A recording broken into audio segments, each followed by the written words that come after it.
الحمد لله الحمد لله على نعمة الإيمان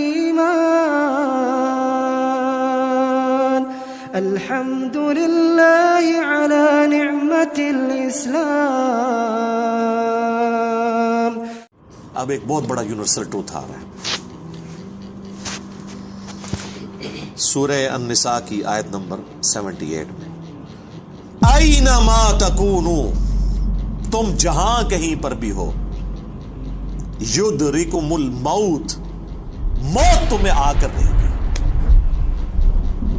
ولو کنتم فی بروج مشیدہ، چاہے تم اپنے آپ کو مضبوط قلعوں میں بھی بند کر لو نا، موت وہاں بھی تمہیں آ جائے گی. موت سے کوئی بھاگ نہیں سکتا.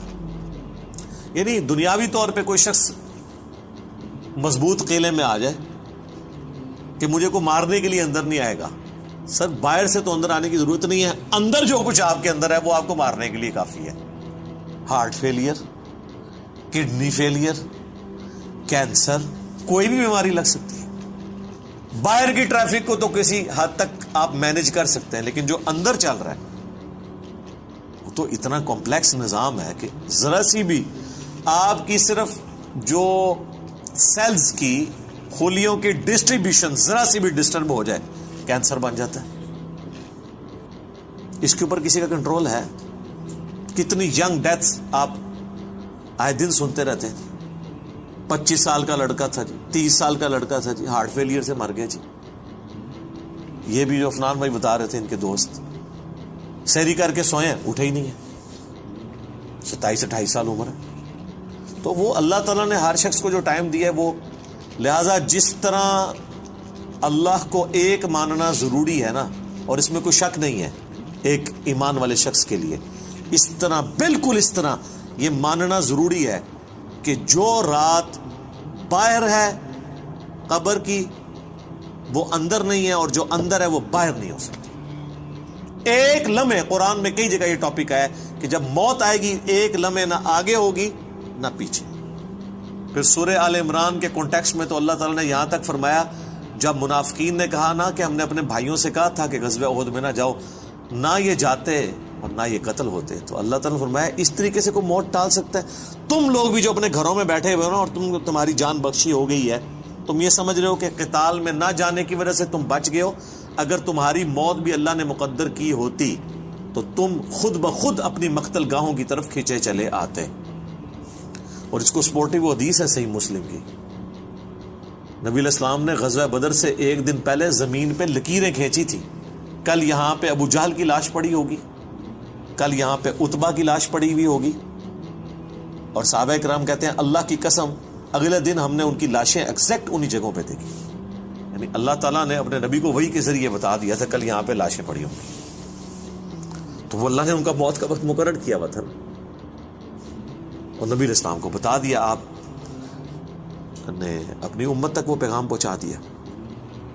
یہاں پہ اگر کوئی کہتا بھی ہے نا جی کہ جی وہ جی جیڑی رات قبر ہی چاہیے وہ باہر نہیں، جیڑی باہر ہے وہ اندر نہیں ہے، یہ اکثر وہ بدماش گنڈے اور ڈان کہہ رہے ہوتے ہیں جو قاتلانہ حملے میں اپنے دوسرے جو مقابل ڈانوں سے بچ جاتے ہیں نا، تو پھر وہ کہتے ہیں اور جی جیڑی لہی ہے نا جی وہ تو پوری کرنی ہے نا جی، انج تے نہیں کو مار سکتا. پھر ساتھ یہ بھی جملہ بولیں گے کہ جی وہ جو ہے نا مارنے والے سے بچانے والا جو ہے وہ ذات بڑی ہے. او بھائی مارنے والے بھی اللہ کی ذات ہے، بچانے والی بھی اللہ کی، کوئی بڑی نکی نہیں ہے، ایک کی ذات ہے جو مارتی بھی ہے بچاتی بھی ہے. لیکن ظاہر ہے وہ اس کانٹیکسٹ میں کہہ رہے ہوتے ہیں کہ کوئی شخص کسی کو نہیں مار سکتا، تو بالکل ٹھیک ہے. اب اس کے بعد ہونا تو چاہیے اس کی بقیہ کی زندگی پھر دین کے مطابق گزرے. بقیہ یہ ہوتا ہے کہ وہ پھر 4-5 گنڈے اور اکٹھے کر کے اپنا بدلہ اتارتا ہے اپنے مخالف سے، یہ رزلٹ نکالتا ہے اس سے. حالانکہ جو یہ شخص کہہ رہا ہے کہ جو رات قبر میں ہے وہ باہر نہیں اور جو باہر ہے وہ اندر نہیں، اس کے بعد پھر اس کی زندگی چینج ہونی چاہیے نا، اسے اپنی موت اتنی سامنے دیکھ کے اسے اپنی آخرت کی تیاری کرنی چاہیے نا. لیکن وہ سورۃ الانعام میں ہے، اللہ تعالیٰ نے تو اس سے بھی بڑی بات کی ہے کہ جو نافرمان لوگ ہیں نا، اگر ہم انہیں دنیا میں دوبارہ بھی بھیج دینا تب بھی یہی کام کریں گے. یہ ہم نے سر خود دیکھا ہے، یہ آبزرو کیا.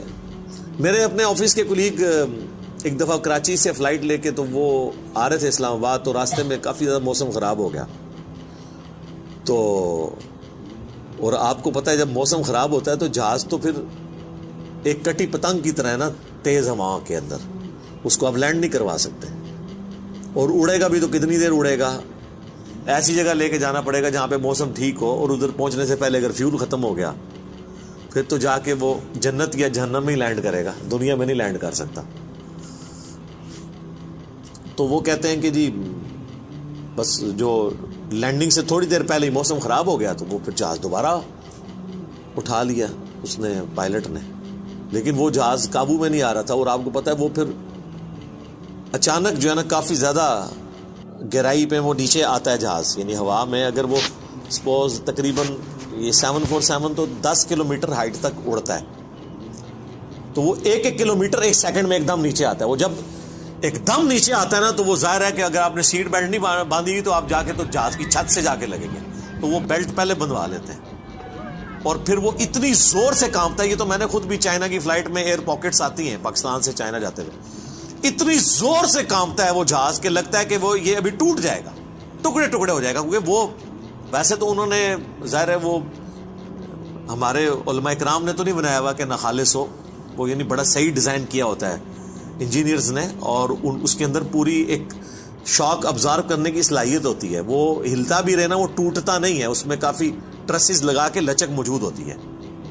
بہرحال پھر بھی جو بندہ اندر بیٹھا ہوا ہے اس کو تو یہ سارے لوگ تو سائنسدان تو نہیں بیٹھے ہوتے، اور لگتا ہے کہ جناب ابھی جان گئی کہ، تو وہ جناب وہ کہتے ہیں کہ جی یعنی اس طرح لوگ کلمے پڑھ رہے تھے اور جناب چیخو پکار استغفر اللہ، جیسے کہ ابھی اگر اللہ نے ان کو دوبارہ بھی دنیا میں بھیج دیا، کیونکہ اب تو ان کے آخری وقت کے قریب آیا ہوا تھا نا، وہ تو یہ کنکلوڈ کر لیا، تو یہ اب جاتے ہی جو ہے نا ادھر سے مطلب سیدھا گھر نہیں جائیں گے، یہ مسجد میں جا کے پہلے وہ سنت والے 2 نفل پڑھیں گے جو سفر سے واپسی میں پڑھے جاتے ہیں. اور جتنی بے پردہ عورتیں اتریں گی یہ اتر کے اب جا کے پردہ، یعنی وہ بلکہ یہ جہاز میں بیٹھی ہوں گی اور موبائل پہ کہیں گی کہ جی برقع جو ہے خرید کے لے کے آؤ، ادو تک میں لینا ہی نہیں جہاز تو جدو تک کہ منو کو برقع نہیں دے گا، ٹھیک ہے نا جی. اور جو ہے نا وہ نماز کا ٹائم ہوا ہے تو وہ جہاز میں پہلے نماز پڑھیں گے تب نیچے اتریں گے، لیکن ایسا کوئی نہیں ہوتا. اس ٹائم چیخیں ہوتی ہیں اور لگتا ہے کہ جناب گئے کہ گئے. تو وہ کہتے ہیں خیر وہ سٹیبل ہوا، وہ سیالکوٹ لے گئے اس جہاز کو، تو وہ جب اتارا تو جناب اب لوگ چیخو پکار کر رہے ہیں جی ہمیں جہاز سے باہر نکالیں، لیکن جہاز کا تو اصول ہے، وہ کہتے ہیں نہیں جی جدھر کی سواری ہے وہی اتاریں گے، تھوڑی دیر ریسٹ کریں گے، جب موسم ٹھیک ہو تو دوبارہ اڑیں گے. اب جو موت سامنے دیکھ کے ایک بار تازہ تازہ لینڈ کیا ہو، وہ کہتے ہیں جی جناب تو وہ بتا رہے تھے کہ جہاز میں جناب انہوں نے منتیں کی. اب لاہور کی سواریاں تھیں جو وہ بھی کہہ رہی ہیں کہ جی آپ ہمیں یہاں پہ ہی اتار دیں. اسلام آباد پشاور کی سواریاں بھی تھی، وہ کہہ رہی تھی سیالکوٹ سے جناب ہم، کئی لوگوں نے کہا اسی پیدل چلے جائیں گے جناب، سانو لاؤ ہوئے تھے جہاز تو لاؤ تلے، ٹھیک ہے. تو وہ لیکن ان کا ایک اصول ہوتا ہے، وہ انہوں نے یہ چیک کیا کہ بھی جو سیالکوٹ کے یا قریبی علاقوں ان کو تو اجازت دے دی، لیکن دور والوں کو کہا نہیں جناب آپ کو چھوڑ کے آئیں. وہ کہتے ہیں جناب مہربانی کرو سانو چھوڑ کے نہ ہو. تو اس طرح موت کا یعنی روب طاری ہوا ہوتا ہے. تو یہ یعنی بات کرنا آسان ہے، جب موت سامنے آتی ہے نا بڑے بڑے لوگ، اور یہ سورۃ النام میں جو اللہ تعالیٰ نے فرمایا نا کہ ہم انہیں دنیا میں دوبارہ بھیج دیں یہی کام کریں گے، تو یہ کرنا شروع ہو جاتے ہیں. میں خود اسلام آباد میں پشاور موڑ جو ہے نا G8 مرکز، اسے پشاور موڑ بھی کہتے ہیں، جس طرح G9 مرکز اسلام آباد میں اسے کراچی کمپنی کہتے ہیں. تو ادھر میں ایک دفعہ ایک ٹیکسی میں نے لی، تو وہ ٹیکسی والے سے میری ڈسکشن شروع ہوئی، تو وہ کہنے لگا جی مجھے تو اللہ تعالیٰ نے نئی زندگی دی ہے. کہتا ہے جی میں ادھر ہی کھڑا ہوا تھا تو پیچھے سے ایک بڑا ٹریلا آ کے چڑھ گیا. یہ ٹریلے آپ کو پتہ کس سپیڈ پہ چل رہے ہوتے ہیں، یہ بڑے بڑے جو وہ ڈیمپرز جن کو ڈیمپر کہتے ہیں. اور کہتا ہے جی میں تو گھر والے بھی آ کے بس سارے رشتہ دار کے کر کے مل کے جا رہے تھے. شفا انٹرنیشنل میں وہ کئی ہفتے تک وینٹیلیٹر کے اوپر رہا. وینٹیلیٹر پہ اس طرح کے جو لوگ ہیں بہت کم ہی ہوتا ہے کہ واپس آئیں. پھر آہستہ آہستہ ریکوری ہو گئی، یعنی وہ تو موت کے منہ سے بلکہ نئی زندگی لے کے واپس آیا. تو میں نے اس سے پہلا سوال یہ کیا کہ اب تم مطلب زندگی کیسے گزار رہے ہو، نماز پڑھتے ہو، مسلمان ہو؟ کہتے جی ٹائم لگ جاتے پڑھ لیتی ہے. تو میں نے کہا صدق اللہ العظیم، اللہ نے سچ فرمایا. اگر ہم انہیں دنیا میں دوبارہ بھی بھیج دینا پھر یہ وہی کام کریں گے جو یہ کرتے رہے. تو اتنا قریب سے بھی موت کو دیکھ کر لوگ جو ہے نا وہ پھر بھی یہ باز نہیں آتے اپنے. موت بہت بڑی حقیقت ہے، کاش اس پہ ہمارا ایمان بھی اس لیول کا ہو تو پھر انسان کا قبلہ درست رہتا ہے. آپ دیکھیں سورہ البقرہ کے سٹارٹ میں اللہ تعالیٰ نے جو ذکر کیا ہے اہل ایمان کا، اس میں کیا فرمایا؟ والذین یؤمنون بما انزل الیک، وہ ایمان لاتے ہیں جو اے نبی تمہاری طرف نازل ہوا، وما انزل من قبلک، اور جو نازل ہوا تم سے پہلے، اس پہ ایمان رکھتے ہیں. وبالآخرۃ ہم یوقنون، اور آخرت پہ یقین رکھتے ہیں. آخرت کے لیے ایمان کا لفظ بھی کافی نہیں، اللہ نے سمجھا یقین، کیونکہ قبلہ تبھی درست ہوتا ہے جب انسان کو یہ پتا ہو کہ میں نے مر کے کسی کے حضور اکاؤنٹیبل ہونا ہے، جواب دہ ہونا ہے. آج یہ جتنے لوگ کہتے ہیں نا جی جو قبر سے باہر رات ہے وہ اندر نہیں، جو اندر ہے وہ باہر نہیں ہے، یہ صرف ان کی منہ شگافی ہے. واقعی اگر ان کا یقین ہو تو آرام خوریاں کر رہے ہو، لوگوں کا مال لاحق طریقے سے ہڑپ کر رہے ہو، اللہ تعالیٰ کے حقوق کو پامال کر رہے ہو، ماں باپ کے ساتھ بے سلوکی والا معاملہ کر رہے ہو، بیوی بچوں پہ ظلم کر رہے ہو، بہن بھائیوں کی جائیداد دبا رہے ہو، معاشرے کے لیے ناسور بنے ہوئے ہو، ایسے لوگ نہیں، پھر تو ان کو بالکل سیدھا ہو جانا چاہیے.